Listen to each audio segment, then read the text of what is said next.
અમરેલી જિલ્લાના બગસરા શહેરમાં તાલુકા હોમગાર્ડ જવાનો દ્વારા હોમગાર્ડ સ્થાપના દિવસ અને ડોક્ટર બાબા સાહેબ આંબેડકર નિર્વાણ દિવસ નિમિત્તે પ્રભાત ફેરીનું આયોજન કરવામાં આવ્યું હતું, જેમાં મોટી સંખ્યામાં હોમગાર્ડ જવાનો ઉપસ્થિત રહ્યા હતા। જિલ્લા હોમગાર્ડ કમાન્ડર રોહિત શર્માની સૂચના અન્વયે બગસરા શહેરમાં હોમગાર્ડ કમાન્ડર યુનિટ દ્વારા આજ રોજ 6 ડિસેમ્બર હોમગાર્ડ દિવસ, સ્થાપના દિવસ અને ડોક્ટર બાબા સાહેબ આંબેડકર નિર્વાણ દિવસની ઉજવણી કરી।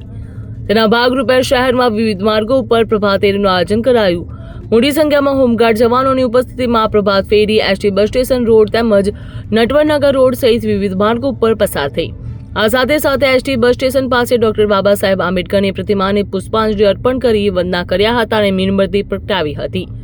સાથોસાથ નટવરનગરમાં પણ ડોક્ટર બાબા સાહેબ આંબેડકરની પ્રતિમાને હારતોરા કરાયા હતા। પ્રભાત ફેરી આયોજનમાં હોમગાર્ડ જવાનો દ્વારા હાથમાં તિરંગા ઝંડા સાથે પ્રભાત ફેરી લોકોમાં આકર્ષણનું કેન્દ્ર બની। બ્યુરો રિપોર્ટ, ખબર ગુજરાત લાઈવ।